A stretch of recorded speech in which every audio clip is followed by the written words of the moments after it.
She made a scene at the cafe and scolded the wrong millionaire. And his mother wanted her as a daughter-in-law. Before we get into the story, let us know in the comments what city you're watching from. And when we're done, don't forget to rate the story from 0 to 10. Enjoy the story.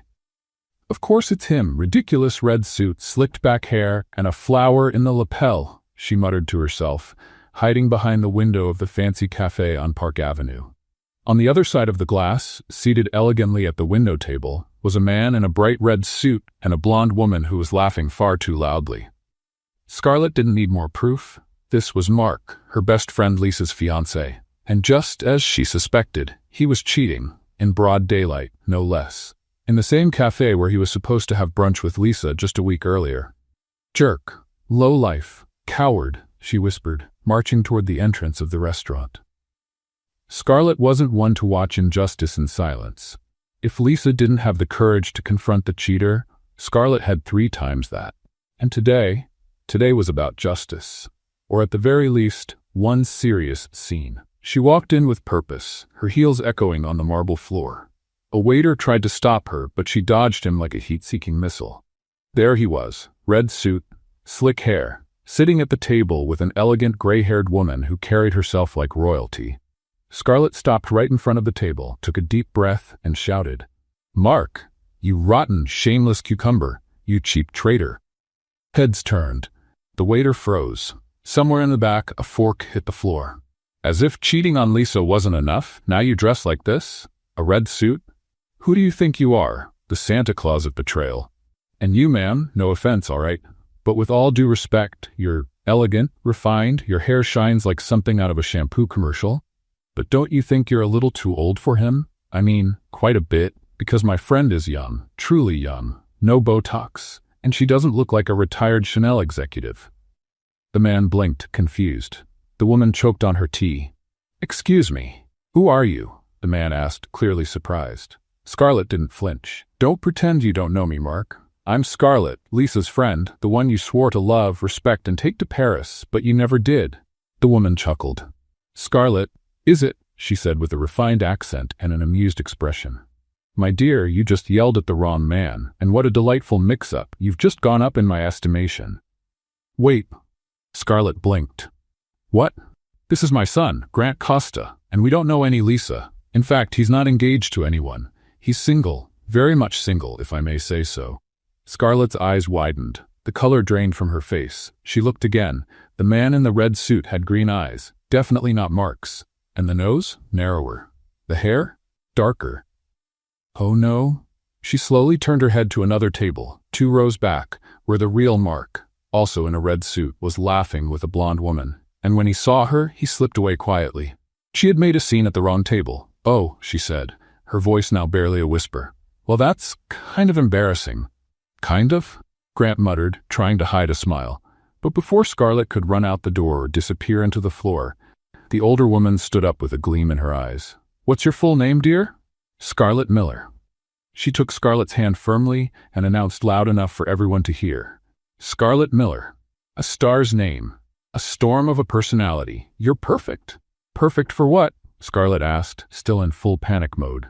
"To set my son straight." "What?" "That's right. I'm Elena Costa, mother of the rotten cucumber. I mean Grant.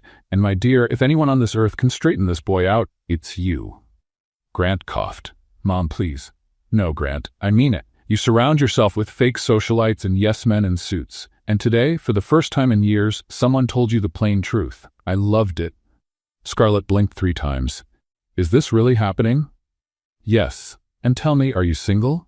"Yes, but what?" "Perfect," Elena said, clapping her hands. "Scarlett Miller, you're going to marry my son." The entire cafe choked. Grant choked. Scarlett choked so hard she coughed. "Is this some kind of prank?" she asked, looking around, expecting to see a hidden camera crew. "Not at all, I'm completely serious. You are exactly the kind of woman my son needs. Spontaneous, honest, hilarious, and bold enough to yell in a crowded cafe. You're practically a modern miracle."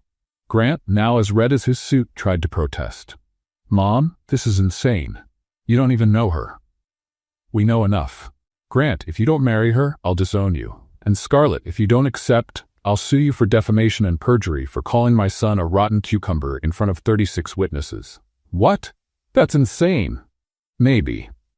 But this is my family. Welcome, dear. Fine, I accept, Scarlett said, resigned, still not quite believing what was happening. Elena Costa clapped her hands enthusiastically, while Grant rubbed his face, clearly questioning his life choices.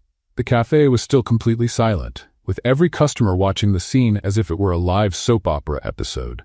Excellent, Elena exclaimed. Tomorrow at 2 in the afternoon, at the Madison Avenue Registry Office. Nothing fancy, just the necessary paperwork. Grant, you bring the witnesses. Mom, this is crazy, Grant muttered. Crazy is you being 32 and not having one decent girlfriend. Scarlett's going to be the best thing that's ever happened to you, you'll see. Scarlett left the cafe in shock, walking through the streets of Manhattan as if she were in a strange dream or a nightmare. She still wasn't sure. The cold wind hit her face, bringing her back to reality. She had just agreed to marry a complete stranger. 20 minutes later, she was at the door of the apartment she shared with Lisa. Her friend was on the couch, watching Netflix and eating popcorn. Lisa, you won't believe what happened, Scarlett said, tossing her purse on the floor. Let me guess, you got yourself into some kind of trouble? Lisa paused the show, turning to her with interest. Worse. Much worse. I made a scene, but with the wrong man. What do you mean? Scarlett flopped onto the couch next to her friend and told the whole story, from when she saw Mark with another woman to the cafe incident, and finally Elena Costa's crazy proposal. With every detail, Lisa's eyes grew wider. Wait. Lisa grabbed her friend's hand. You're telling me that Mark, that shameless guy, was cheating on me, and some rich lady decided you were perfect for her son just because you yelled at him in public? Basically, yes. And you agreed to marry him? She threatened to sue me, and he was going to lose his job. What was I supposed to do? Lisa stayed silent for a few seconds, processing it all. Then she started laughing. First quietly, then louder and louder until she was laughing uncontrollably. Lisa, this isn't funny. No, sorry, she said, wiping tears from her eyes. It's just only you, Scarlett. Only you could turn revenge on a cheater into an arranged marriage. Thanks for the moral support, Scarlett muttered. But look at the bright side. At least you won't have to share an apartment with me anymore. And from what you said, he's good-looking, right? Lisa. Relax, I'm kidding. But seriously, you said it's temporary, so don't stress. Sign the papers, live together for a while, and then you two get divorced. Simple. Lisa grabbed her phone and dialed a number. What are you doing? Calling that jerk Mark. If I'm going to be maid of honor at a whirlwind wedding, I might as well get rid of my own problem first. The call connected, and Lisa put it on speaker. Hi, honey. Mark's voice came from the other end. Mark, we need to talk. Lisa said firmly. What's up? I'm breaking up with you. What? You heard me. I'm ending our relationship. Right now, over the phone. Lisa, you're crazy. We were doing fine. Were we? Because you were at the Park Avenue Cafe with some blonde. Care to explain? How did you find out? Doesn't matter how. What matters is you're a cheater. Goodbye, Mark. Lisa hung up and turned to Scarlett with a satisfied smile. There. Now I can fully focus on your marriage drama. The next day, Scarlett stood in front of the Madison Avenue Registry Office, wearing the only decent dress she owned, a simple navy blue one she used for job interviews. Lisa stood beside her, serving as witness and moral support. I still can't believe you're really doing this, Lisa murmured.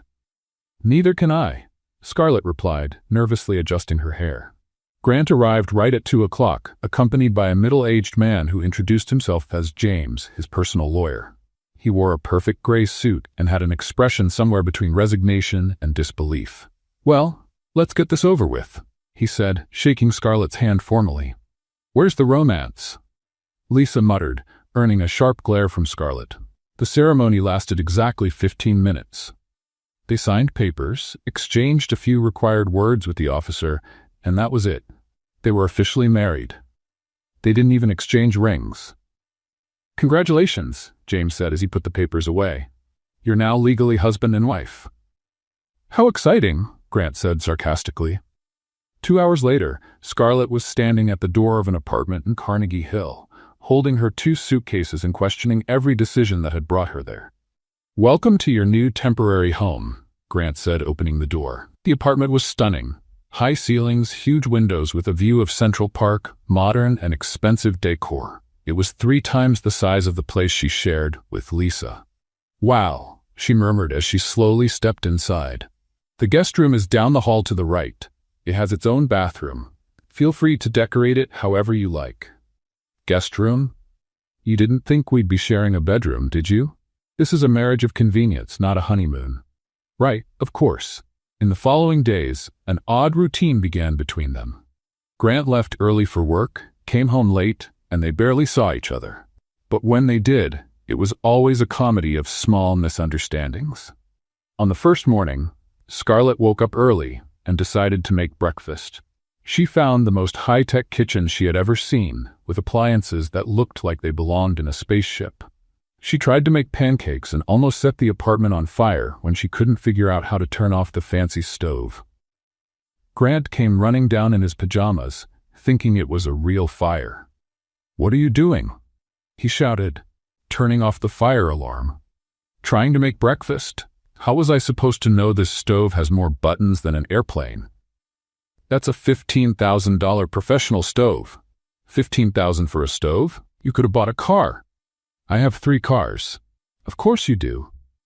On the second day, Scarlett decided to rearrange the living room because, according to her, it had no life. Grant came home from work and found all the furniture in different spots. "You moved everything around," he said, standing at the door. "I made it better. Now there's more energy, more movement. Before it looked like a home decor magazine, no soul." "I liked it the way it was." "Grant, you had the books organized by color." "By color? Who does that?" "Organized people. People with no imagination. Look, now they're sorted by topic, much more useful." Grant looked at the messy shelves and sighed. "You're going to drive me crazy." "Probably," she said, smiling, "but at least you won't die of boredom." On the third day, Grant tried to get back at her by messing with her closet. Scarlett found all her clothes rearranged by type and color. "Seriously?" she yelled from the bedroom. "You organized my clothes?" "Thought you'd like it," he replied from the living room, trying not to laugh. "Grant, I had a system. Work clothes were separate from weekend clothes, which were separate from gym clothes. Now they're organized logically." "Logically for who? A robot?" But every time Grant tried to get under her skin, Scarlett responded with good humor and creativity. When he hid the TV remote, she figured out she could control everything from her phone. When he swapped the sugar with salt, she made salty lemonade and said it was a new Southern recipe. Meanwhile, Elena Costa was busy with her own plans. In her elegant Manhattan office, she was signing important documents. "Are you sure about this, Mrs. Costa?" her lawyer Richard asked. "Absolutely. I want 20% of Costa Tech shares transferred to Scarlett Miller Costa, today." "She doesn't even know your son is the president of the company, does she? She'll find out at the right time. And when she does, I want her to have real power to support him, or to keep him in check, if needed." "You're playing a dangerous game." Elena smiled mysteriously. "Dear Richard, I don't play games. I orchestrate destinies." The papers were signed, stamped, and filed. Scarlett Miller Costa now owned a sizable share of one of New York's biggest tech companies, without having any idea her life was about to change completely. Back at the apartment, Scarlett and Grant were in the kitchen trying to decide what to order for dinner. "Pizza," Scarlett said. "Sushi," Grant said at the same time. They looked at each other, and for the first time since the wedding, they laughed together. "Pizza with sushi for dessert?" she suggested. "You're insane," he said, but he was smiling. "And you're starting to like it," she replied, and Grant didn't know what to say, because maybe, just maybe, she was right. The following Monday, Scarlett returned to work at the Meridian Hotel with a strange sense of normalcy. Even though she had gotten married just a week earlier, her professional routine hadn't changed. Arriving at 8 a.m., organizing corporate events, and making sure everything ran smoothly in the hospitality department. What she didn't expect was to find a familiar figure standing at the main reception desk, wearing a flawless black suit and a smile that didn't reach her eyes. "Malfada Winters," Scarlett murmured, stopping abruptly in the hallway. Malfada Winters. Her college classmate, a declared rival since day one, And now, apparently, her new boss, the woman who had always competed with her over everything. Grades, internships, boyfriends, even lipstick color. Scarlett Miller, Malfada exclaimed, walking toward her with careful steps. What a wonderful surprise to find you here. Still working as an event coordinator, I assume? Hello, Malfada, Scarlett replied, keeping her tone neutral. I didn't know you were in New York. Oh dear, a lot has changed since college. I was promoted to general manager of this hotel 2 weeks ago. Which means, she paused dramatically, I'm now your boss. Malfada's smile was full of satisfaction. Scarlett felt a knot in her stomach, but didn't show it. Congratulations on the promotion, she said politely. Thank you. And speaking of changes, I've heard some interesting rumors about you. Word is you got married recently? What was his name again? Grant something. Scarlett frowned. How did Malfada know about her marriage? Grant Costa, she answered cautiously. Oh right, Costa. Interesting name. And what does he do? He works in tech. How vague. Well, regardless, I hope your personal life won't interfere with your professional performance. We have very high standards here. Before Scarlett could answer, a familiar male voice spoke behind her. Malfada, I don't believe it. Scarlett turned around and saw Mark, Lisa's ex-boyfriend, walking over with a broad smile. He was wearing a navy blue suit and carrying a leather briefcase. Mark, Malfada opened her arms dramatically. What a wonderful coincidence. What are you doing here? He asked, hugging her. I'm the new general manager. And you? I was just hired as the hotel's financial consultant. I'll be handling all the audits and cost-benefit analyses. Scarlett watched the exchange and felt something was off. The coincidence was just too big. Scarlett, Mark said, finally noticing her. What a surprise to see you working here. Mark, she replied coolly. Oh, you two know each other? Malfada asked with fake innocence. Mark was dating my best friend until last week, Scarlett explained. Oh, Malfada feigned surprise. How delicate. Well, I hope this doesn't make the workplace uncomfortable. Over the following weeks, it became clear that Malfada and Mark had teamed up with one goal, to make Scarlett's life miserable at the hotel. It started with small things. Malfada would change Scarlett's shifts at the last minute, assign her to events that were impossible to organize alone, and constantly question her decisions in front of other employees. Scarlett, about Thursday's event, Malfada said during a morning meeting. Why did you choose red roses for the decor? Don't you think that's a bit ordinary? The red roses were a specific request from the client. Scarlett replied calmly. And you didn't try to suggest something more refined, more elegant? That's what we expect from our coordinators. Creativity, not just following instructions. Mark, present at the meeting as a consultant, added, speaking of costs, Scarlett, the Friday event's budget went 12% over. How do you explain that? The client requested last-minute changes to the menu. Everything was documented and approved by the previous management. Previous management? Malfada repeated. Well, now we have new standards. Let's not let this happen again. The sabotage campaign escalated. Malfada began giving Scarlett incorrect information about event times and specifications. Mark would discover financial issues in projects Scarlett was managing, always in front of others. During a major corporate event, they pulled off the most humiliating stunt yet.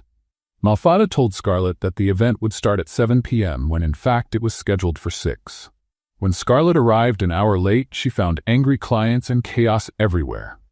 Scarlett, Malfada shouted theatrically in front of everyone. Where were you? The event started an hour ago. You told me it was at 7, Scarlett said, confused. 6 o'clock, dear. It's always been 6. It's been on the schedule since the beginning. Mark appeared holding a tablet. I can confirm that. Here's the original schedule. It's always been 6. Scarlett looked at the document and saw that it did, in fact, say 6 o'clock. She was sure Malfada had said 7, but she had no way to prove it. This is unacceptable, Malfada went on, raising her voice so everyone could hear. Our clients can't be affected by professional negligence. I wasn't negligent, Scarlett protested. There was a misunderstanding. A misunderstanding? Mark shook his head. Scarlett, this is irresponsibility. How can you coordinate events if you can't even show up on time? The clients whispered among themselves, clearly unhappy. Scarlett felt her face burn with humiliation and anger. She knew it had been a setup, but she couldn't prove it. We'll settle this later, she said, trying to keep her dignity. Right now, I need to make sure the event runs perfectly. And it did. Even arriving late, Scarlett managed to organize everything down to the smallest detail. The event was a complete success, but the damage to her reputation was already done. The next day, Malfada called her into her office. "Scarlett, we need to talk about your performance." "My performance has been excellent, given the circumstances." "Circumstances?" Malfada pretended not to understand. "Dear, you showed up an hour late to an important corporate event. That's unforgivable. You told me it was at 7. Are you suggesting I lied?" Malfada stood up, outraged. "That's a very serious accusation." Mark walked into the office at that moment as if the timing had been rehearsed. "Sorry to interrupt, but I just got a formal complaint from yesterday's clients. They're considering canceling future events at the hotel." "See?" Malfada said. "Your actions have consequences, Scarlett. I'm considering firing you." "You can't fire me over a misunderstanding." "We can, and we will," Mark replied, "unless you have some influence we don't know about." At that exact moment, the office door opened and Elena Costa walked in like an elegant hurricane, wearing a pink Chanel suit and carrying a purse that probably cost more than Scarlett's yearly salary. "Excuse me," she said with that refined accent Scarlett knew so well. "I'm looking for my daughter-in-law, Scarlett Costa." The office fell completely silent. Malfada and Mark froze. "Mrs. Costa," Scarlett said, surprised. "What are you doing here?" "I came to see how you're adjusting to work, dear. And from what I heard in the hallway, not very well." Elena turned to Malfada with a smile that didn't reach her eyes. "You must be the manager. I'm Elena Costa, chairwoman of the Costa Group, owner of this hotel." Malfada turned pale. "Mrs. Costa, it's an honor." "Is it? Because from what I just heard, you're threatening to fire my daughter-in-law over a misunderstanding about the schedule." "No, ma'am, it's just that, Mark, isn't it?" Elena turned to him. "Scarlett's best friend's ex-boyfriend? What an interesting coincidence that you work here now." Mark swallowed hard. "Ma'am, Quiet." Elena raised her hand. "Scarlett, dear, do you like working here?" "I do, Mrs. Costa, but it's been challenging." "I can imagine. Well, I have a solution." Elena pulled a folder from her purse. "I just signed your promotion to Vice President of Hotel Operations, effective immediately." "What?" Malfada and Mark exclaimed together. "Vice President," Elena repeated calmly. "That means Scarlett is now your superior, Malfada. And Mark, your services as a consultant are no longer needed." "You're fired." "That's impossible," Malfada protested. "She doesn't have the qualifications to be Vice President." "She does now," Elena smiled. "And if you have a problem with that, you can hand in your resignation letter as well." Mark made one last attempt. "Ma'am, with all due respect, but this looks like nepotism." Elena stared at him with icy calm. "Young man, my family built this empire when you were still in diapers. Don't tell me how to run my business." She turned to Scarlett. "Dear, your new office is on the 12th floor. I think you'll have a lot of work reorganizing things around here." Malfada was white as a sheet. "Mrs. Costa, I apologize if there was any misunderstanding." "There was no misunderstanding," Elena said. "There was an attempt to sabotage my daughter-in-law. You have 1 week to prove you deserve to keep working under Scarlett's supervision." Elena kissed Scarlett on the cheek and whispered, "Welcome to leadership, dear. Use it wisely." After Elena left, Scarlett looked at Malfada and Mark, who were still in shock. "Well," she said calmly, "I think we have a lot of work ahead of us. Malfada, I need a full report on all hotel operations on my desk by 9 a.m. tomorrow. And Mark, you can start packing your things."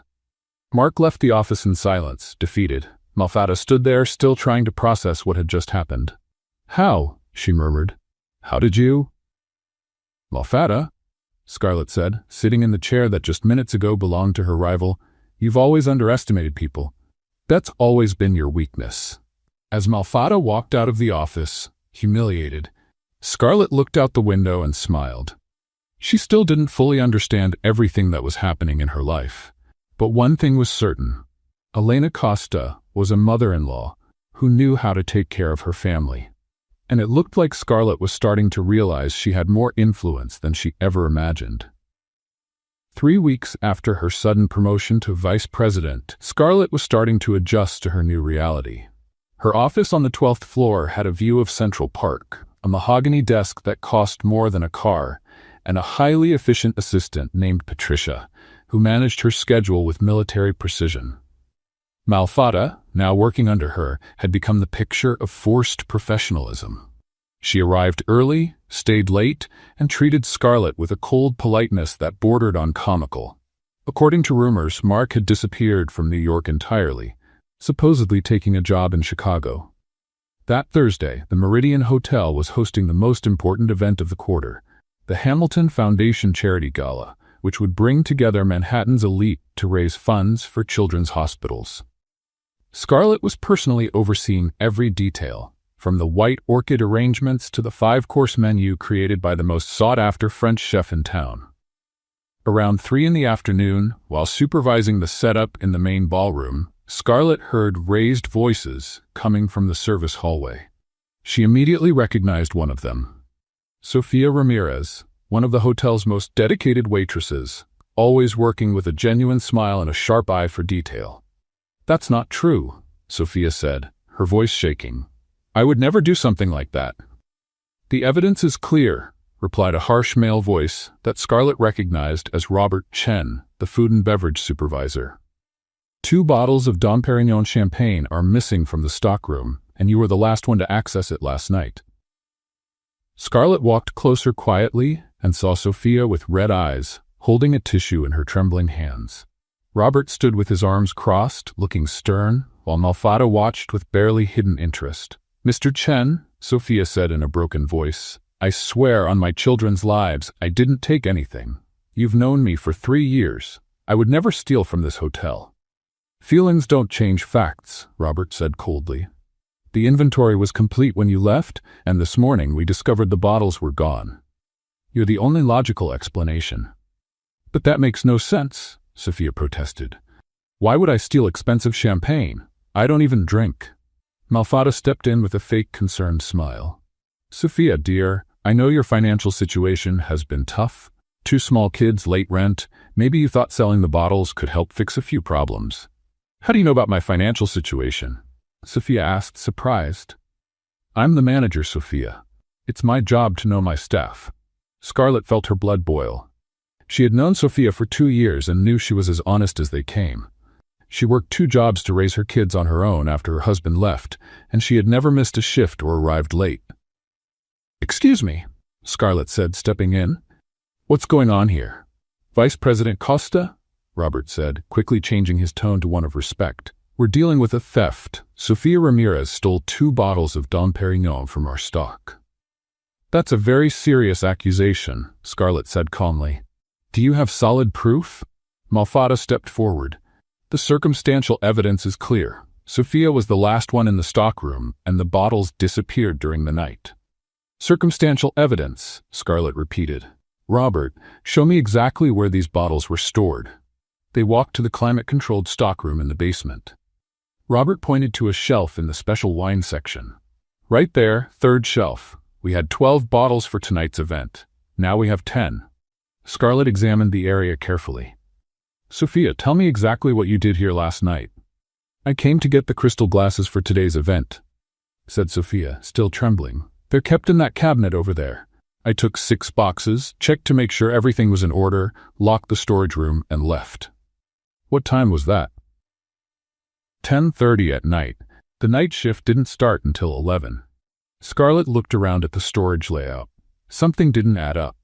Robert, who has access to the storage room besides authorized staff? Only management and supervisors, and the cleaning crew, of course. "Cleaning crew?" Scarlett raised an eyebrow. "What hours do they work?" "From 11 at night to 6 in the morning." "And did you check with them?" Robert hesitated.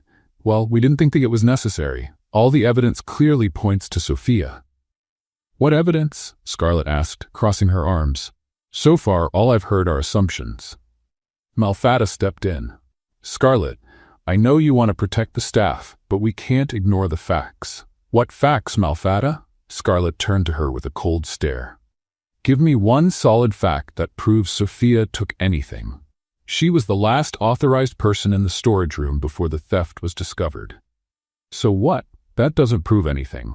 Robert, bring me a full list of everyone who entered this storage room in the last 48 hours. "Vice President? I don't think." I'm not asking for your opinion. I'm giving you an order. 20 minutes later, Robert returned with a printed report. Scarlett examined it carefully while Sophia waited anxiously, and Malfada tapped her fingers impatiently. Interesting, Scarlett murmured. Sophia went in at 10:30 last night and left at 10:45. But look here. James Mitchell from the cleaning crew entered at 11:15 and there's no record of him leaving. Must be a system error, Robert said quickly. Or maybe James forgot to clock out, added Malfada. That happens all the time. Then let's speak to James, said Scarlett. Patricia, bring James Mitchell to my office right away. 15 minutes later, everyone was gathered in Scarlett's office. James Mitchell was a nervous man in his 50s, sweating heavily despite the air conditioning. James, Scarlett said calmly, were you working in the storage room last night? Yes, ma'am. Just the usual cleaning routine. And do you remember seeing anything unusual? James hesitated, glancing nervously at Robert and Malfada. No, ma'am. Everything seemed normal. Are you sure? Scarlett leaned forward. Because your badge didn't record your exit. Why is that? I forgot to clock out. James, how long have you worked here? 7 years, ma'am. And in 7 years, how often have you forgotten to clock out? James swallowed hard. Rarely, ma'am. Scarlett stood and walked over to the window, thinking. Then she turned around with a determined expression. James, let me ask you something. Where do you live? In the Bronx, ma'am. And how do you get home after your shift? By subway, ma'am. The subway at 6 in the morning must be packed. Hard to carry extra items, right? James began to sweat even more. Yes, ma'am. That's why you left the champagne bottles in your locker here at the hotel, isn't it? So you could come back for them later, when it was less crowded. Silence fell over the room. James looked down, defeated. How did you figure it out? He whispered. Simple logic, Scarlett said. Sophia doesn't drink, she has 2 young children, and an impeccable reputation. She'd never steal something she couldn't even sell easily. You, on the other hand, have unrestricted access to the storage room during the night, when no one is around. Robert was speechless. James, is this true? I need the money, James admitted, breaking down. My wife is sick, and the medication is expensive. Where are the bottles? Scarlett asked, not without compassion. In my locker in the staff room. Scarlett turned to Sophia, who was crying with relief. Sophia, you are completely cleared of any accusation, and I want you to know your job is secure. In fact, I'm promoting you to supervisor of the special events team. Thank you, ma'am. Sophia could barely speak through the emotion. Thank you for believing in me. Robert, said Scarlett, turning to the supervisor, James will be transferred to another department with reduced pay, but he won't be fired. We're going to help him find resources to take care of his wife. As for you, I hope this teaches you to investigate properly before making accusations. Yes, ma'am. I apologize for the mistake. Scarlett turned to Malfada, who was visibly uncomfortable. Malfada, I need to speak with you. Alone. Once everyone had left, Scarlett faced her subordinate. You knew it wasn't Sophia, didn't you? What do you mean? You know every employee's financial situation, remember? Including James's. I bet you knew he was desperate for money. Malfada didn't reply, but her expression confirmed Scarlett's suspicion. You let Sophia be accused unfairly, hoping I would fire her. Why? Because she's competent and well-liked? Scarlett, you're being paranoid. No, Malfada. I'm being observant. This is your last chance to prove you can work as part of a team. The next time you try to sabotage an innocent colleague, you'll be looking for a job somewhere else. At that moment, the office door opened, and Elena Costa walked in with her usual grandeur, wearing a royal blue Valentino dress and a proud smile. My dear daughter-in-law, she said, kissing Scarlett on the cheek. I just spoke with Sophia in the hallway. She told me everything. Mrs. Costa, what are you doing here? I came for tonight's gala, of course, and good thing I did. I just witnessed a brilliant example of leadership and fairness. Elena turned to Malfada with a frosty smile. Malfada, isn't it? I've heard quite a bit about you. Mrs. Costa, it's an honor, is it? Elena cut her off. Because from what I've seen, you seem to have a tendency to create unnecessary problems. Madam, I was just quiet. Elena raised her hand gracefully. Scarlett, dear, you handled this situation perfectly. Intelligence, compassion, and firmness. Exactly the qualities we expect from our family. Elena opened her Hermes purse and pulled out a sealed envelope. This is for you, a small token of appreciation for your outstanding work. Scarlett opened the envelope and found a legal document. Her eyes widened as she read it. Mrs. Costa, this is a performance bonus equal to 20% of the shares you already own in the company, Elena said casually. Now you have even more stake in the family business. Malfada turned pale. Shares? What shares? Elena smiled mysteriously. Ah, dear Malfada, there's so much you don't know about our Scarlett. She's not just the vice president of this hotel. She's a co-owner of the entire Costa Group. How is that possible? Malfada stammered. It's possible when you marry my son and prove, day after day, that you deserve to be part of this family, Elena replied. Something some people will never understand. Elena kissed Scarlett again. Dear, I need to get ready for the gala. I expect to see you shining tonight, as always. After Elena left, Malfada looked at Scarlett with a mix of shock and envy. You really own part of the company? Apparently, yes, Scarlett said, still processing it. And Malfada, I want you to understand something. I don't use that power to hurt anyone. I use it to protect those who deserve protection and to do what's right. Like Sophia. Like any honest employee who's treated unfairly. Malfada nodded slowly. Scarlett, I'm sorry. I accept your apology, Malfada, but now we need to work together. We have a gala to run, and it's going to be perfect. That night, the Hamilton Foundation Charity Gala was an absolute success. Scarlett moved around the ballroom, receiving compliments from clients and guests, while Elena Costa proudly introduced her as my brilliant daughter-in-law. Sophia, in her new supervisor's uniform, directed the wait staff with efficiency and confidence. James worked quietly in the kitchen, grateful for his second chance. The morning after the gala, Scarlett was in her office reviewing client satisfaction reports when Grant appeared at the door. She still found it strange to see him at the hotel. After all, he had never mentioned having any connection to where she worked. Good morning, wife, he said with an ironic smile, leaning against the doorframe. Grant? What are you doing here? Business, he answered vaguely. Actually, I came to invite you to something. My company is holding an accountability meeting this afternoon, and I'd like you to attend. Scarlett frowned. Why would I go to one of your company's meetings? Because you have experience in hotel management, and we're analyzing investments in the industry. Your perspective would be valuable. Grant, you work in technology, not hotels. Technology applied to many sectors, including hospitality, he said, keeping his tone casual. Do you trust me? Scarlett studied him for a moment. There was something he wasn't telling her, but curiosity got the better of her doubts. All right, what time? 3 o'clock. I'll pick you up here. After Grant left, Scarlett couldn't fully focus on her work. There was something strange in the way he talked about the company, as if he were hiding something important. Around noon, Patricia walked into her office looking concerned. Vice President Costa, there's something I need to tell you. Malfada was going through the computer files this morning. What kind of files? Financial reports, hotel performance data, revenue projections. She printed several documents and left with them. Scarlett felt a chill in her stomach. Thank you for telling me, Patricia. Let's keep this just between us for now. At exactly 3 o'clock, Grant appeared in the hotel lobby wearing a dark gray suit that made him look even more serious and professional than usual. Ready? He asked. Ready. Where are we going? Costa Tower, Financial District. The name sounded familiar, but Scarlett couldn't place it. During the taxi ride, Grant stayed quiet, checking messages on his phone with a focused expression. Costa Tower was an impressive glass and steel skyscraper in the heart of Manhattan. When they stepped into the elevator, Grant pressed the button for the 40th floor. Big company, Scarlett commented. Fairly big, he replied, but there was something in his tone she couldn't quite read. When the elevator doors opened, Scarlett found herself in a sleek hallway with glass walls revealing a large conference room. At least 20 people were already seated around a table the size of a small apartment. Grant, she whispered, this doesn't look like a casual investment meeting. Before he could respond, a receptionist approached them. Mr. Costa, everyone is waiting. Scarlett stopped in her tracks. Mr. Costa? Grant, what's going on here?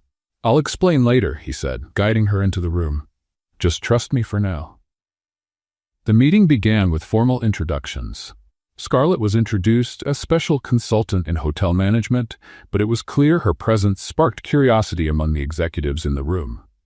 Everything seemed routine until the CFO, a bald man named Richardson, announced, "We have some concerns about the Hotel Meridian's performance last quarter." Scarlett straightened in her seat. This was her area. "What kind of concerns?" Grant asked.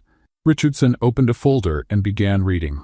According to the documents we received, there was a 15% drop in customer satisfaction, a 20% rise in operating costs, and at least 3 serious misconduct incidents by management. Scarlett felt the blood drain from her face. She knew those numbers, and they were all wrong. "Excuse me," she said, raising her hand.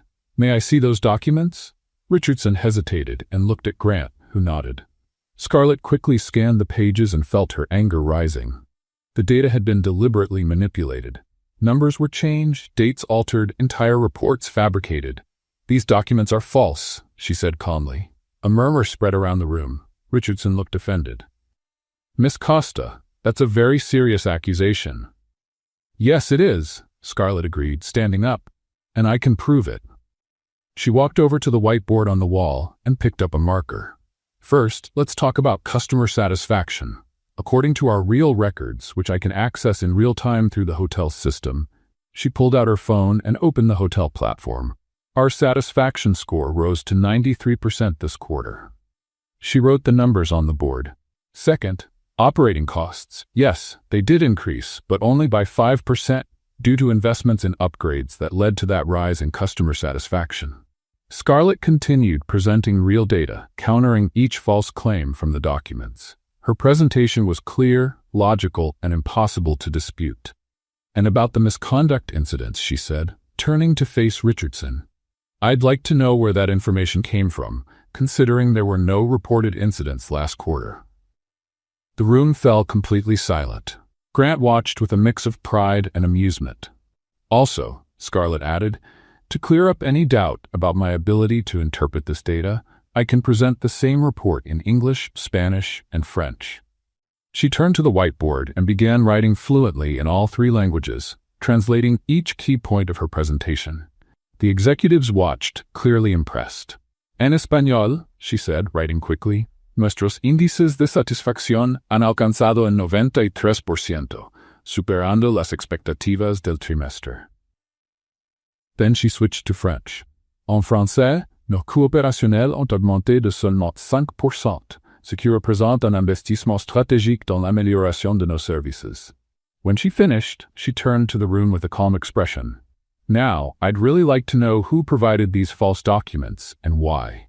Richardson looked visibly uncomfortable. "I received those reports from an external source who identified herself as the hotel manager." "Name?" Scarlett asked coolly. "Malfada Winters." Scarlett nodded, not surprised. "And I imagine this same source suggested I wasn't the right person to represent this meeting?" "Well, yes, she said you didn't have the proper qualifications to." "To what?" Scarlett crossed her arms. "To manage a hotel with a 93% guest satisfaction rate? To organize events that generate millions in revenue? Or to present accurate data in 3 languages?" Grant stood up slowly, and for the first time since they entered the room, he took on a presence Scarlett had never seen in him before. Authoritative, confident, clearly someone used to being in charge. "Ladies and gentlemen," he said firmly, "I'd like to clarify a few things. First, Scarlett Costa is not just a consultant. She is vice president of the Meridian Hotel and my wife." Murmurs filled the room. "Second, anyone who tries to sabotage her reputation or question her competence will be dealing directly with me. And third," he paused for effect, "I hope today made it clear what level of excellence we expect from our team." Richardson looked pale. "Mr. Costa, I didn't know she was your wife." "You do now," Grant said sharply, "and I hope that ends any further doubts about her qualifications." After the meeting, in the elevator going down, Scarlett finally turned to Grant. "All right, now you're going to explain what that was all about." Grant smiled, clearly more relaxed. "That was you proving how brilliant you are." "Grant, they called you Mr. Costa. This is Costa Tech, isn't it?" "It is." "And you're?" "I'm the president of the company." Scarlett leaned against the wall of the elevator. trying to process. You're the president of the company that owns the hotel I work for? Technically, my mother is chair of the board. I just handle day-to-day operations. Grant, why didn't you tell me? Because I wanted you to shine on your own, which you did, today. The elevator doors opened on the ground floor, but Scarlett didn't move. Did Malfata know you were testing me? No, she genuinely tried to sabotage you by sending those fake reports. She thought she was hurting you and doing me a favor at the same time. Scarlett shook her head, still taking it all in. Your family is more complicated than I thought. Wait until you meet my dad, Grant said with a smile. But today, you are amazing. 3 languages, Scarlett? Really? Hotel management school. Language skills are required. Well, you impressed the whole room, including me.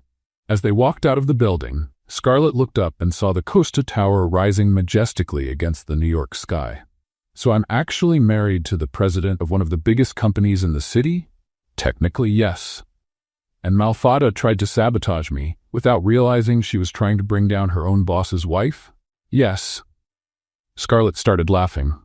At first quietly, then louder and louder. What? Grant asked, puzzled. It's just, poor Malfata.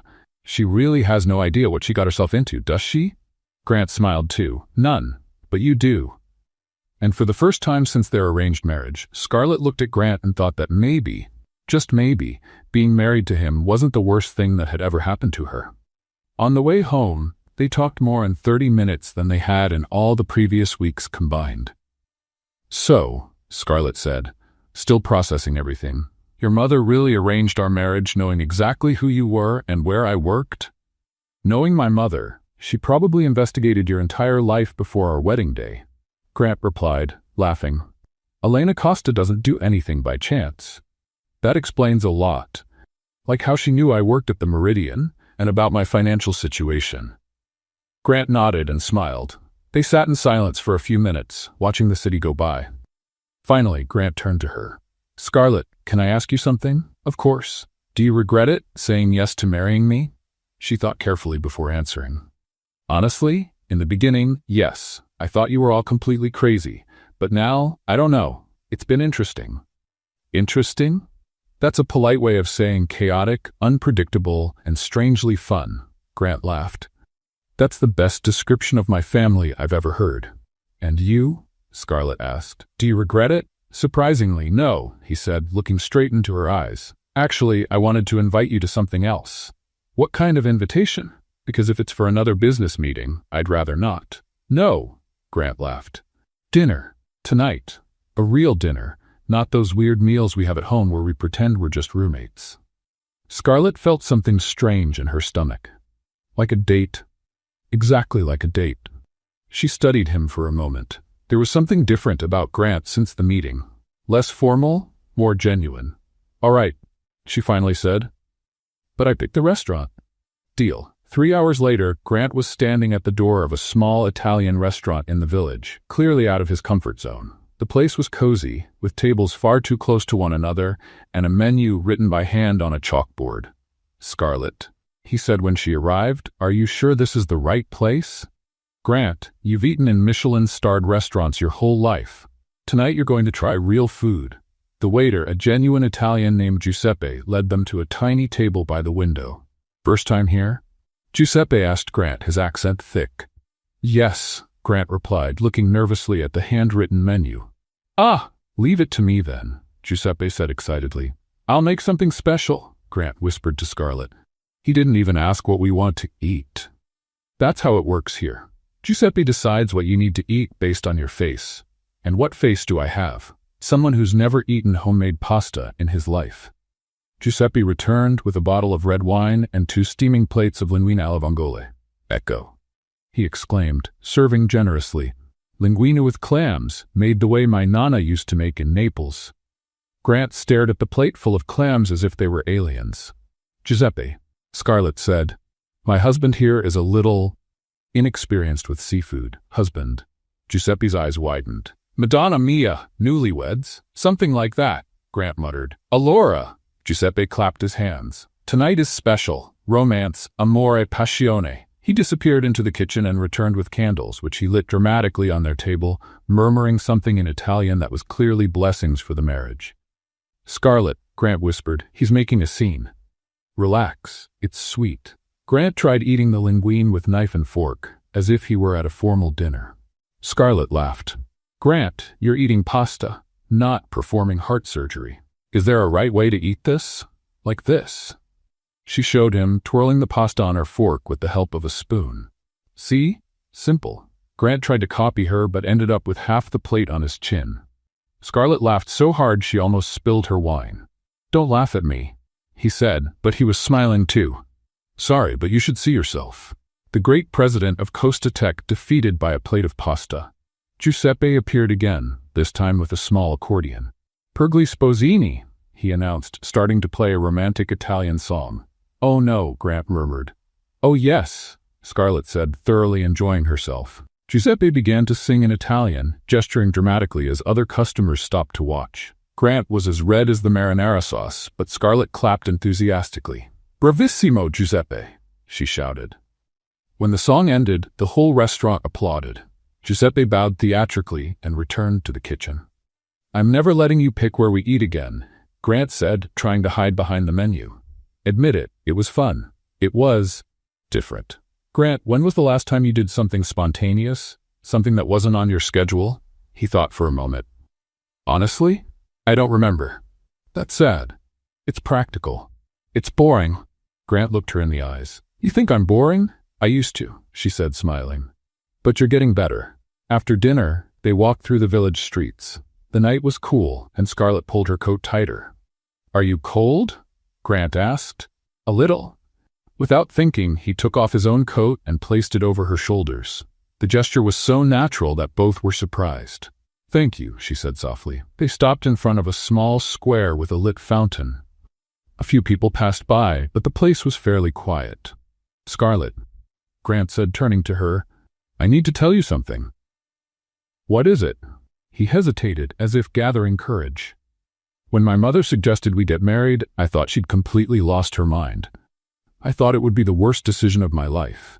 "Thanks for the vote of confidence," Scarlett said, but she was smiling.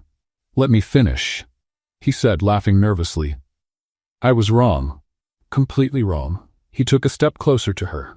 "These past few weeks, watching you work, seeing how you deal with people, how you stand up for those who need it, Scarlett, you made me realize I'd been living only half a life." "Grant." "No, let me finish," he said, his voice growing more intense. "I fell in love with you. Truly. Not because of the arranged marriage, not out of convenience, but because of who you really are." Scarlett felt her heart race. "Are you sure?" "Absolutely," he said, stepping even closer. "The question is, do you feel anything for me, other than pity for the guy who can't eat spaghetti properly?" She laughed, though her eyes filled with tears. "Grant, you're annoying, obsessive, completely unspontaneous, and you organize books by color. That's not sounding very hopeful. But," she went on, placing a hand on his cheek, "you're also kind, smart, you have a smile you hide too much, and you make me feel like I can take on the world." "And that means?" "It means I might have fallen for my crazy husband too." Grant smiled, that genuine smile she was starting to love, and leaned in to kiss her. But at the last second, he tripped on the edge of the fountain. "Grant!" Scarlett caught him before he fell into the water. "Perfect," he said, laughing at himself. "Most romantic moment of my life, and I nearly fall into a fountain." "Idiot," she said affectionately, pulling him close. This time, when he kissed her, there were no stumbles. The kiss started soft, hesitant, like they were still getting used to the idea that this was real. Then it deepened, and Scarlett felt like the entire world had stopped around them. When they finally pulled apart, they were both out of breath. "Wow," she whispered. "That's a good reaction," he said, smiling. "Grant, what if we went home?" "Of course. It's getting late anyway." "No," she said, looking into his eyes. "Home? Together? For real." Understanding slowly spread across Grant's face. "Scarlett, are you sure?" "I'm sure I want to find out what it's really like to be married to you." They walked hand in hand to the apartment, the energy between them shifting from nervous to electric. In the elevator, Grant pulled her close again, kissing her against the wall. "Are you sure about this?" he murmured against her lips. "Grant, stop asking and kiss me." And he did. That night, Scarlett and Grant's arranged marriage finally became something real. And Elena Costa, who at that very moment was having tea in her apartment 3 blocks away, smiled mysteriously to herself, as if she knew exactly what was happening. "Mission accomplished," she whispered, toasting alone with her porcelain teacup. 2 weeks after the night that changed everything between Scarlett and Grant, they were enjoying a quiet breakfast in the apartment when the intercom rang insistently. "Are you expecting anyone?" Grant asked, glancing at the clock. "It's 8 in the morning." "No," Scarlett replied, frowning. "Patricia doesn't work on Saturdays." Grant answered the intercom, and a familiar female voice echoed through the apartment. "Scarlett? It's me, your sister Rachel. We're downstairs." Scarlett nearly dropped her coffee cup. "Rachel? What are you doing in New York?" "Surprise. Can we come up?" Grant looked at Scarlett, who was visibly nervous. "Family?" "My younger sister, and from the sound of it, probably my parents too," she said, running a hand through her hair. "Grant, I haven't spoken to them in almost 2 years." "Why not?" "It's complicated. They didn't approve of my life choices, and I didn't approve of their expectations. You know how it goes." "Want me to leave?"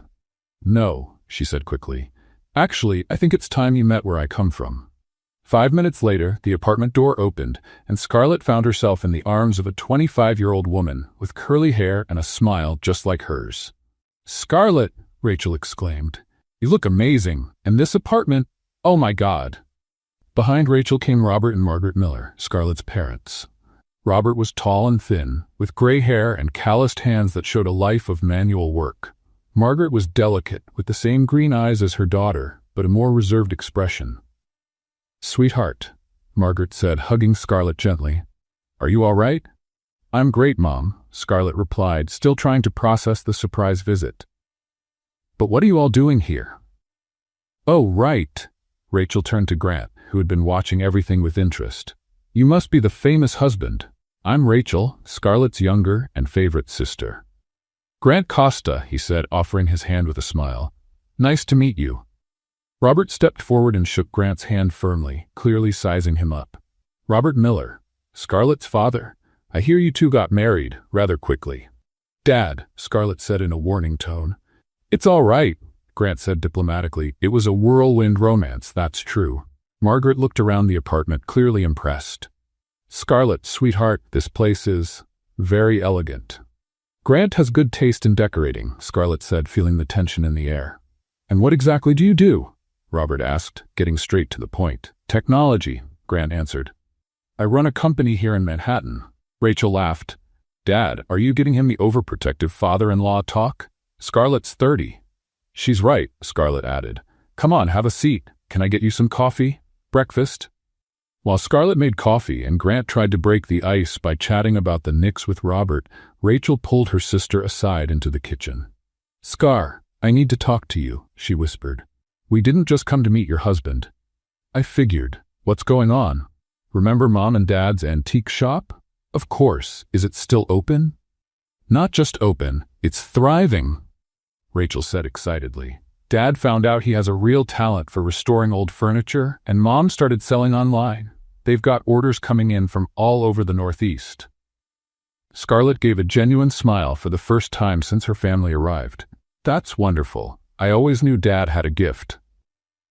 "The problem is, they've reached the limit of what they can handle alone. They need to expand, hire people, buy better equipment, but they don't have the capital." "Oh," Scarlett said, finally understanding. "You're asking for a loan." "Not a loan," Rachel said quickly. "An investor. Someone who believes in the business and wants to be a part of it." Scarlett was quiet for a moment. "Rachel, I have some savings, but I'm not sure if—" "We're not asking for your money," Rachel interrupted. "We're asking for your help to find someone who might be interested." They went back to the living room, where Robert was showing Grant photos on his phone. "Take a look at this cabinet I restored last month," Robert was saying proudly.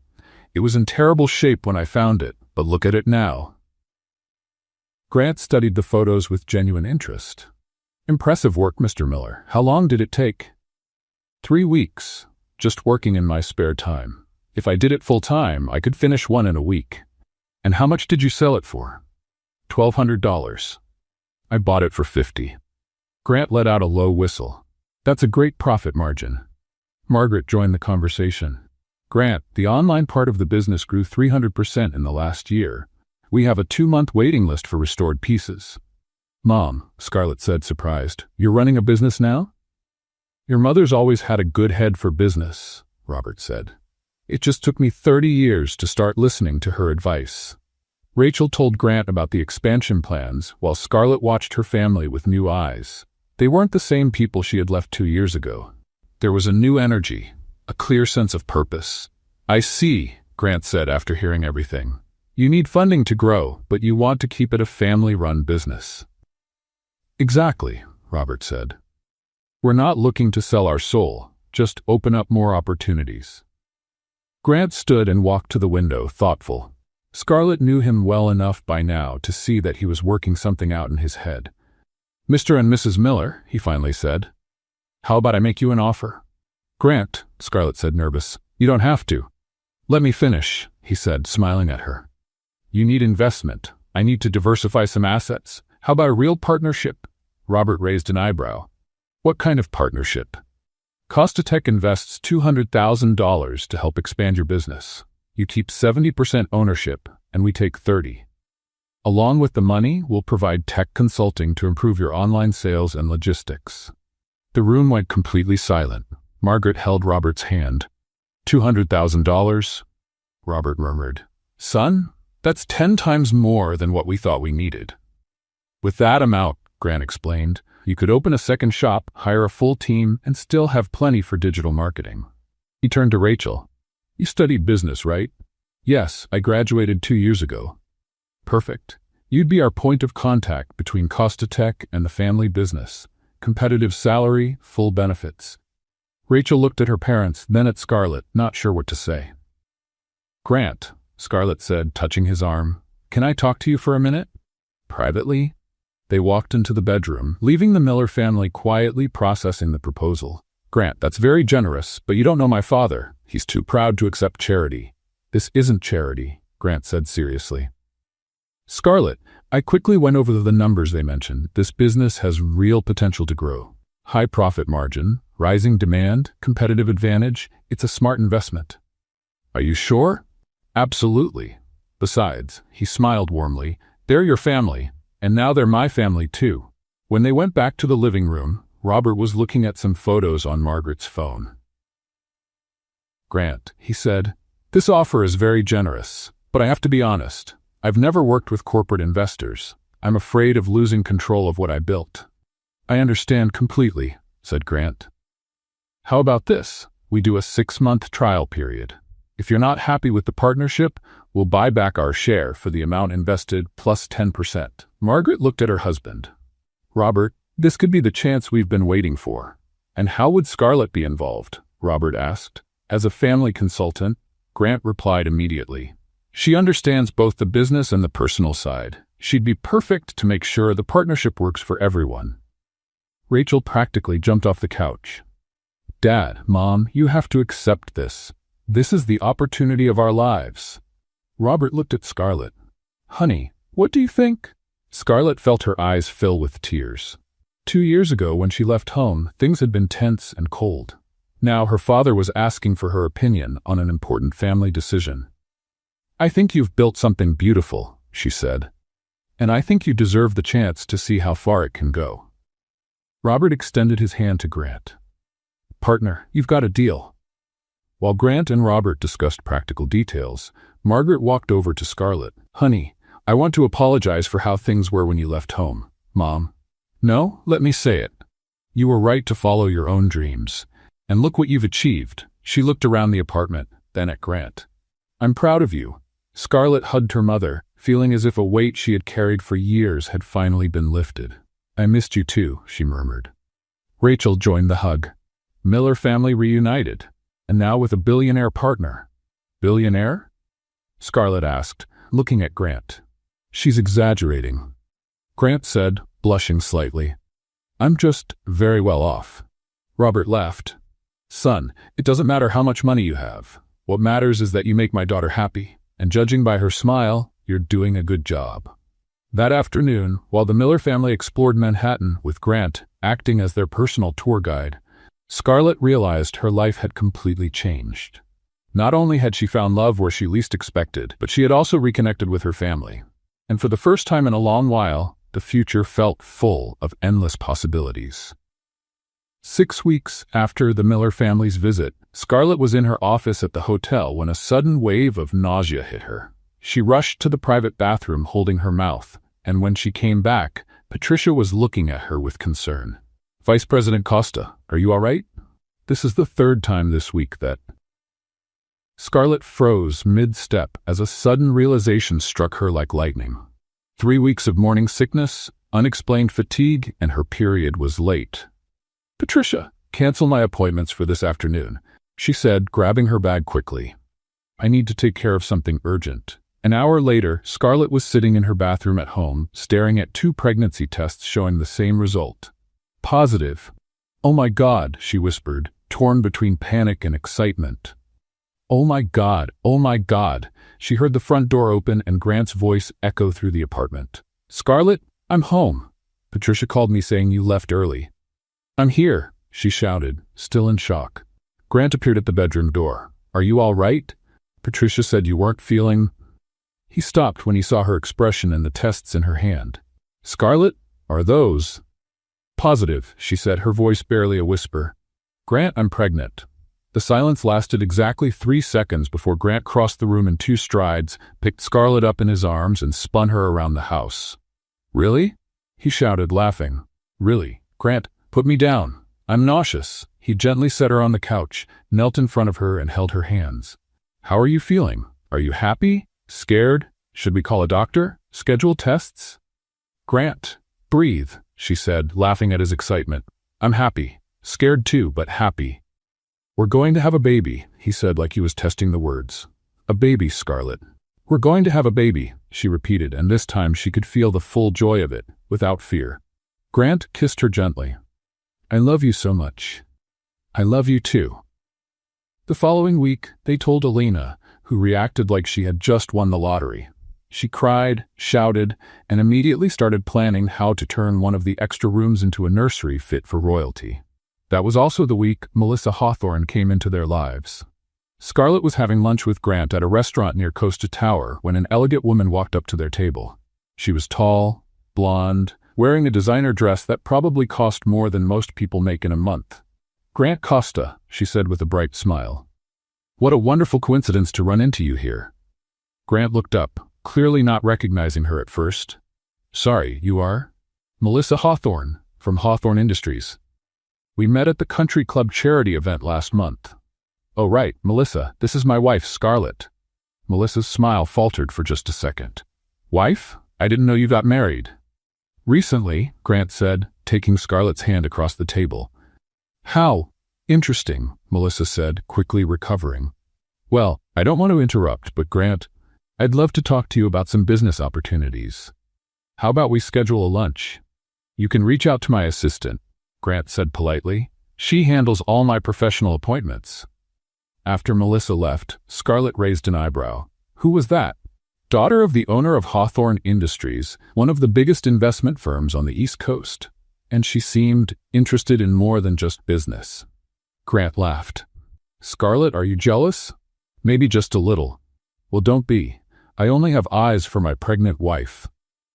3 days later, Melissa showed up at Grant's office, unannounced, walking right past the receptionist like she owned the place. "Grant," she said as she entered his office, "we need to talk." "Melissa, you should have scheduled a meeting." "This can't wait," she said, sitting in the chair across from his desk. "Grant, I'll be direct. Our companies together would be an unbeatable force in the market. A Hawthorne-Costa merger would dominate 3 industries. Thanks for the offer, but Costa Tech isn't interested in any mergers at the moment." "What if I said there's more to this than just business?" She leaned in. "Grant, we both know strategic marriages are common in our world. You and I together would be..."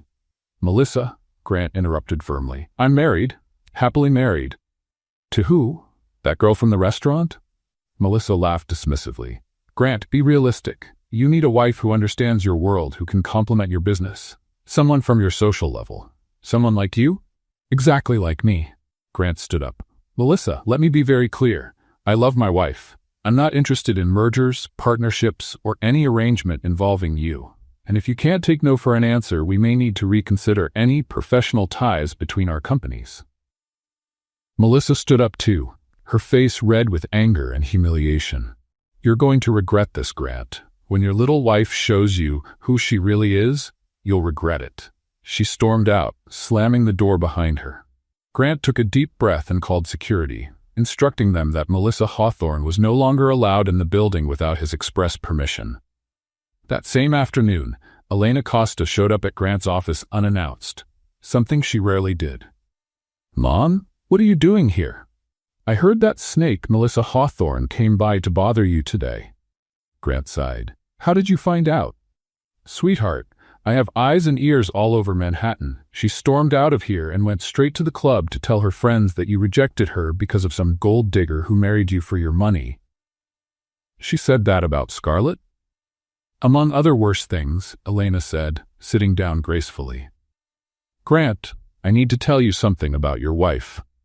Grant's heart started beating faster. What is it? Before Scarlett agreed to marry you, I looked into her background, her finances, her history, her family. Do you know what I found? What? She had $5,000 in her checking account, was paying rent on a tiny apartment she shared with a friend, and was working 60 hours a week just to keep up with the bills. If she was a gold digger, she'd be the worst one in history. Grant relaxed, smiling. Mom, I know exactly who Scarlett is. I know you know, but I want you to remember that whenever someone like Melissa Hawthorne questions your wife's intentions, you have my full support to send them packing. Thanks, Mom. Elena stood up and kissed her son on the cheek. Besides, Scarlett gave me something no ambitious heiress ever could. What's that? She made me truly happy. And now she's giving me a grandchild. Elena smiled mysteriously. Oh yes, she told me about the pregnancy. Congratulations, sweetheart. After Elena left, Grant stayed in his office alone, thinking about how much his life had changed in just a few months. He had a wife he truly loved, a baby on the way, and a family that finally made sense. And if Melissa Hawthorne or anyone else thought they could mess with that, they were completely wrong. Grant picked up the phone and called Scarlett. Hey, love. She answered right away. Hi, how are you and our baby doing? A little nauseous but happy. Why? I just wanted to hear your voice, he said, smiling. I love you, Scarlett. I love you too. Always. And as Grant hung up, he knew without a doubt he had made all the right choices in life. The annual Manhattan Business Elite Gala was the most important event on the city's social calendar. Held at the Metropolitan Museum, it brought together the most influential names in business, politics, and society. Grant and Scarlett arrived together, she glowing in a navy blue dress that subtly hid the early signs of pregnancy. Are you sure you're feeling okay? Grant asked for the 10th time as he helped her out of the car. Grant, I'm pregnant, not helpless, Scarlett said with a laugh. Besides, I really want to meet this famous father of yours you've been avoiding talking about. Grant made a face. Marcelo Costa isn't exactly known for being subtle or kind. Just don't take anything he says personally, okay? They walked into the main hall, where hundreds of people moved around among ancient sculptures and priceless works of art. Elena Costa was already there, looking stunning in a gold dress, chatting with a group of high society women. My darlings, she said, kissing them both. Scarlett, you look absolutely stunning. How are you feeling? Better every day, Scarlett replied. Where's Mr. Marcelo? Grant said he'd be here.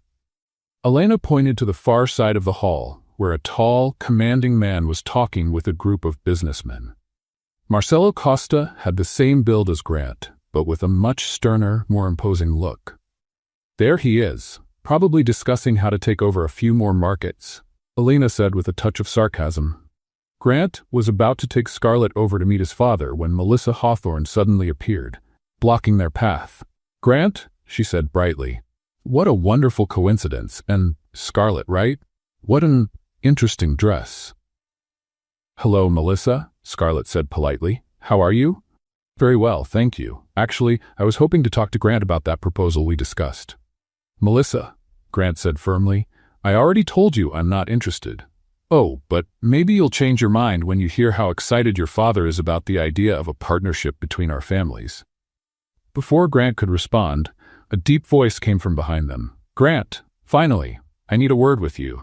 Marcello approached, completely ignoring Scarlett and focusing all his attention on his son.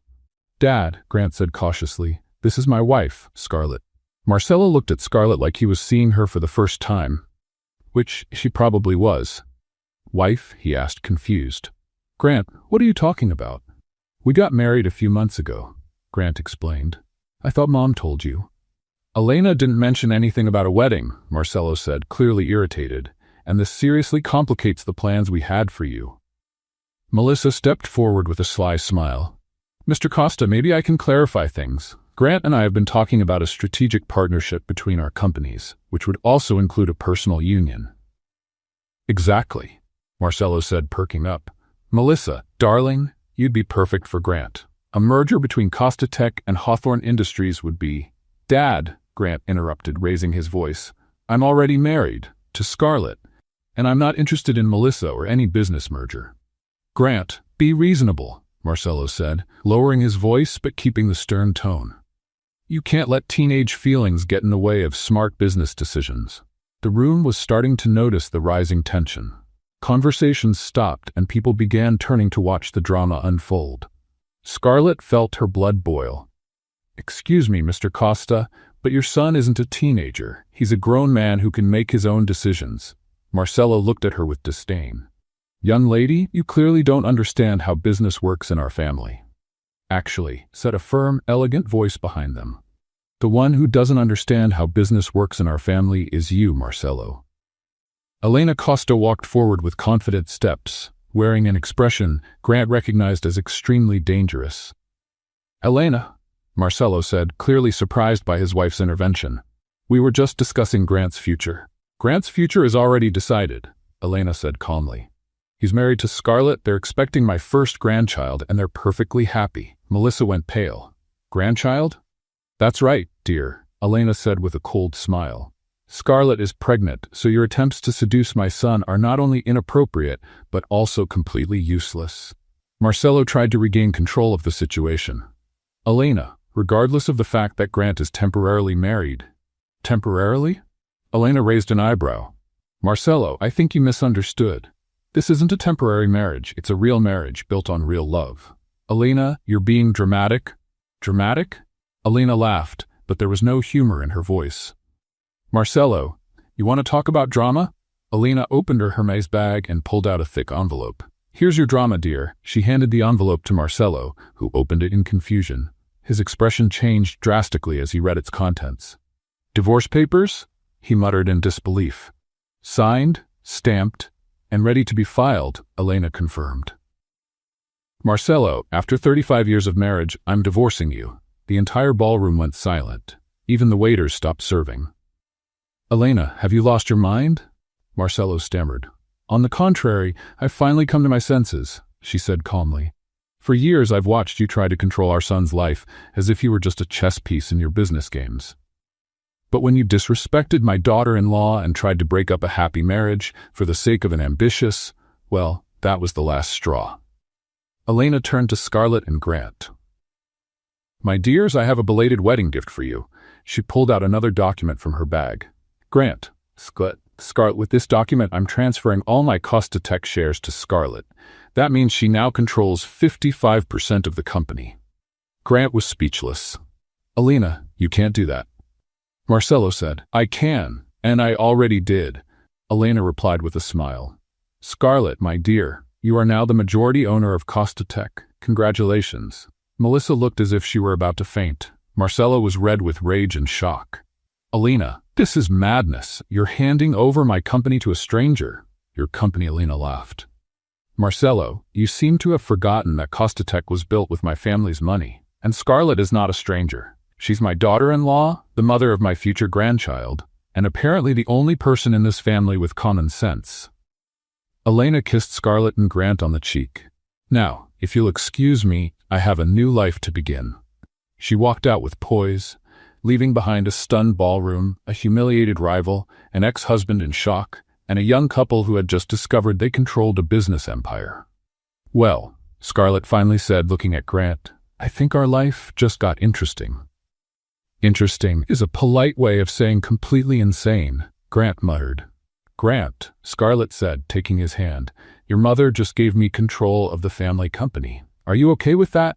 Grant looked at her, then at his father, still frozen in shock, then at Melissa, walking away in humiliation, and finally smiled. Scarlett, if someone has to control this company, I'd rather it be you than anyone else in this room. And as they walked out of the gala together, Scarlett thought that Alina Kotosta was definitely the most spectacular mother-in-law anyone could ever have. On the Monday after the gala that changed everything, Scarlett arrived at Costa Tower at 8 in the morning. As the new majority owner of the company, she had a full schedule, meetings with directors, contract reviews, and one particular task she had been postponing for weeks. Patricia greeted her in the office on the 40th floor, which was now officially hers, with a stack of documents and an anxious expression. President Costa, she said, still getting used to the new title, all departments are waiting for your directives.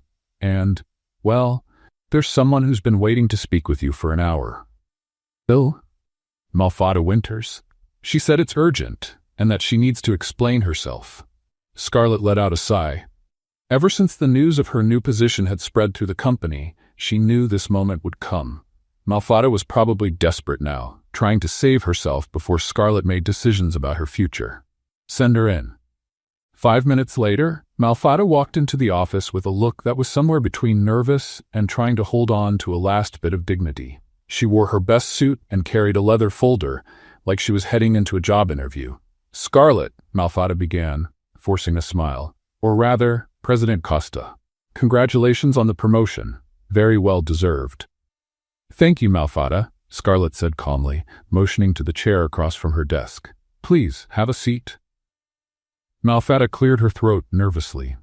Scarlett, I came here to clear up a few misunderstandings from the past. I know there were some tensions, but I'm hoping we can move forward and work together productively. Scarlett studied her for a moment. There was so much fear in Malfada's eyes, she almost felt sorry for her. Almost. Misunderstandings, she repeated slowly. Is that what you call deliberate sabotage, false documents, and attempts to ruin my professional reputation? Malfada went pale. Scarlett, yes, there were some conflicts, but... Malfada, Scarlett interrupted gently. Do you really think I don't know you gave me false information before that meeting? That you hoped I'd be fired so you could take my place? Malfada made one last attempt. Scarlett, that's paranoia. I would never. Malfada, I have emails, I have phone records, I have witnesses, Scarlett said, opening a folder on her desk. You weren't exactly discreet when you teamed up with Mark to undermine me. The office fell completely silent. Malfada stared at her hands, visibly sweating. So, Scarlett continued, let's stop pretending this was all just a misunderstanding and deal with the reality of the situation. At that moment, Grant walked into the office. Sorry to interrupt, but Patricia said it was important for me to be here. It is, Scarlett said, smiling at her husband. Grant, you remember Malfada, don't you? Of course, Grant said, sitting next to Scarlett. She's the one responsible for the false documents at the meeting. Malfada tried to defend herself. Mr. Costa, there was a misunderstanding. Malfada, Grant said coldly. Let's skip the part where you try to explain the unexplainable. Scarlett, what's your decision? Scarlett took a deep breath. She'd spent a lot of time thinking about this moment. The vengeful part of her wanted to humiliate Malfada, destroy her career like she had tried to destroy hers. But the more mature part knew that wouldn't make her a better person.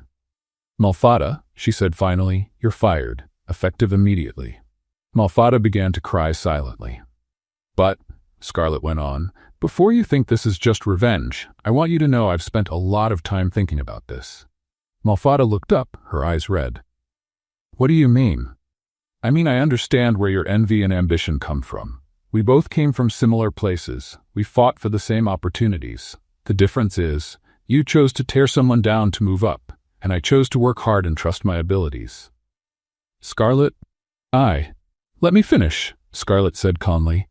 You have talent, Malfada. You're smart, organized, and when you're not trying to sabotage people, you're actually a capable employee. Grant watched his wife with growing admiration. seeing how she was handling the situation with grace and maturity. "That's why," Scarlett continued, opening her desk drawer. "Here's a letter of recommendation highlighting your administrative skills without mentioning our personal conflicts, and a severance package equal to 3 months' salary." Malfada took the envelope with trembling hands. "Scarlett, why are you doing this?" "Because everyone deserves a second chance," Scarlett said, "and because holding on to resentment only hurts the one who carries it, not the one who caused it." "I don't deserve your kindness," Malfada whispered. "Maybe not, but I deserve the peace of knowing I did the right thing," Scarlett said. "Malfada, you have the potential to succeed, but you need to stop seeing other women as enemies and start seeing them as possible allies." Grant leaned forward. "Malfada, the envy you've been holding on to has no place here anymore. Scarlett is offering you a dignified way out. I suggest you take it and use it as a chance to grow." Malfada wiped away her tears. You two are better people than I thought." "We're not better than anyone," Scarlett said gently. "We're just trying to be better than we were yesterday." "Scarlett," Malfada said, standing up. I'm sorry. For everything. For the jealousy, the sabotage, for trying to destroy something you built on your own merit. I accept your apology, Malfada, and I truly hope you find a place where you can use your talents in a positive way without needing to hurt anyone. Can I ask you something?" "Of course. How can you not hate me? After everything I did?" Scarlett gave her a gentle smile. "Because hate is a weight I choose not to carry. And deep down, I know your anger wasn't really about me. It was about a world that made you believe there was only room for one of us." Malfada nodded, clearly moved. "Thank you for showing me there's another way to handle conflict." "Now," Scarlett said, "you have 1 hour to pack your things. Patricia will walk with you to make sure everything goes smoothly." After Malfada left, Grant looked at Scarlett with deep admiration. "You were amazing." "I was fair," she corrected him. "Grant, if I had taken revenge, I would have become just like her. And that's not who I want to be. That's why I fell in love with you," he said, giving her a soft kiss. "You always choose the harder path, but the right one. Besides," Scarlett added with a smile, "now that she's no longer here causing trouble, I can focus on what really matters." "What's that?" "Turning this company into a place where people like Sophia can thrive, where talent is recognized no matter the last name, and where our child can be proud of the family legacy." Grant hugged her. "Our child is going to have the wisest mom in the world." Through the window, they watched Malfada leaving the building with her box of personal items. There was no triumph or satisfaction in the scene, just the closing of one chapter and the beginning of another. "You know what's funny?" Scarlett said. "What? A few months ago, I was just an event coordinator trying to survive in Manhattan. Now I'm here, pregnant, married, running a company, and genuinely happy. My mom always says that when you choose love instead of fear, the universe works in your favor. Your mom is a wise woman, and so are you becoming one." 6 months after the episode with Malfada, Scarlett was in her office at Costa Tower, reviewing the quarterly reports, when Grant appeared at the door with a mysterious look and a bouquet of red roses. "Grant," she said, looking over her reading glasses. "What are you doing here in the middle of the afternoon?" "I came to kidnap my wife for a very important appointment," he said with a smile. "What appointment?" "My schedule's full until 6. "Patricia already cleared it all," he said, reaching out his hand. "Do you trust me?" Scarlett looked at her husband, noticing how nervous and excited he looked all at once. 7 months pregnant, she was glowing, and Grant seemed to fall more in love with her every day. "Always," she said, taking his hand. They rode the elevator to the rooftop of Costa Tower, a place Scarlett rarely visited. When the doors opened, she gasped. The rooftop had been transformed into a magical garden, with golden lights hanging between potted trees, rose petals scattered on the floor, and a breathtaking view of Manhattan at sunset. "Grant," she whispered, "what is all this?" He led her to the center of the terrace, where an arch decorated with white and gold flowers stood. "Scarlett," he said, stopping and turning to face her. 8 months ago, we got married because my mom forced us. It was out of convenience, pressure, and a whole lot of crazy circumstances." "Grant, let me finish," he said, smiling nervously. "Today I want to marry you again. But this time, out of love, by choice, because I can't imagine my life without you and our family. Grant got down on one knee and pulled a small velvet box from his pocket. When he opened it, there was a stunning diamond ring, simple and elegant. "Scarlett Miller Costa," he said, his voice shaking. "Will you marry me? For real, this time?" Scarlett was crying and laughing at the same time. "Grant, we're already married." "Technically, yes, but romantically, I want to do it right. So will you?" "Yes," she said, throwing her arms around him as best she could with the baby bump. "Of course I will." As they pulled back from the kiss, Elena Costa suddenly appeared out of nowhere, clapping and crying with emotion. "My darlings," she exclaimed. "Finally a proper proposal in this family." "Mom?" Grant laughed. "You were hiding here the whole time?" "Of course. Someone had to capture the moment," she said, waving to a professional photographer who stepped forward discreetly. "Elena," Scarlett said, laughing, "you never stop surprising us." "Darling, life's too short not to celebrate special moments. And speaking of celebrating, how about a real wedding in 3 weeks?" 3 weeks later, Central Park was decorated like a fairy tale. The ceremony was outdoors near the lake, with 200 guests, including the Miller family, who had traveled especially for the event, and practically all of Manhattan's elite. Scarlett was in a suite at the Plaza Hotel, with Lisa helping her get ready. Her wedding dress was an exclusive design that fit her 8-month pregnant belly perfectly, made of ivory silk with delicate embroidery. "You look absolutely stunning," Lisa said, adjusting the veil. "Who would have thought that mess at the cafe would end in a fairy tale wedding?" "Lisa, thank you for being here, for being my maid of honor. For not thinking I'm crazy for marrying the same man twice. Scarlett, you're glowing with happiness. That's all that matters," Lisa said, hugging her carefully. "Besides, how many people can say they were forced to marry and then fell madly in love?" Rachel, Scarlett's sister, walked in carrying the bouquet. "Scar, Dad's downstairs crying because he's walking you down the aisle. Mom's trying to comfort him, but she's crying too." "And Grant?" "Nervous like a teenager on his first date," Rachel laughed. "Elena's trying to calm him down, but I think she's more nervous than he is." Half an hour later, Scarlett walked down the red carpet toward the altar with Robert Miller by her side. Grant waited under an arch of white and gold flowers, wearing a flawless tuxedo and a smile that lit up his entire face. When she reached the altar, Robert kissed her forehead and whispered, "I'm proud of you, sweetheart. Very proud." Grant took Scarlett's hands, and this time, when the officiant asked if they took each other as husband and wife, there were no doubts, no threats, no convenience. "I do," they both said, tears in their eyes and genuine smiles on their faces. When they kissed as husband and wife for the second time, but the first for true love, the entire audience burst into applause. Elena Costa was in the front row, crying openly and whispering to Margaret Miller. "My plan worked perfectly. I knew they were meant for each other from day one, Mrs. Costa." Margaret laughed. "You're a very skilled Cupid." "Darling, call me Elena. We're family now." At the reception, held in the Plaza's ballroom, Grant and Scarlett shared their first dance as a truly in-love couple.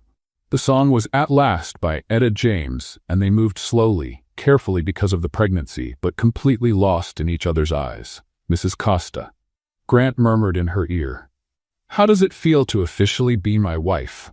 "The same as before," she said, smiling. "Only now I have a beautiful ring to prove it.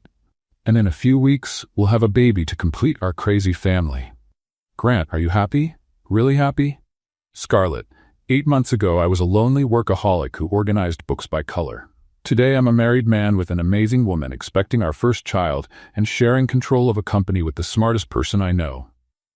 So yes, I'm more than happy. I'm complete." During Elena's speech, she raised her glass of champagne. Scarlett drank grape juice and said, "A few months ago, my son Grant was a very serious man who needed someone to shake up his overly organized life. Scarlett was a determined woman who needed someone who would support her unconditionally. Sometimes destiny needs a little push," she winked, "but in the end, love always finds a way." Lisa gave her maid of honor speech. "I met Scarlett 5 years ago, and I've never seen her as happy as she's been in these past few months. Grant, you've turned my best friend into the most radiant version of herself. And Scarlett, you've turned a serious CEO into a man who laughs out loud and eats pasta with his hands." You two are proof that the best marriages start with the most unlikely stories. When the party ended, it was already early morning.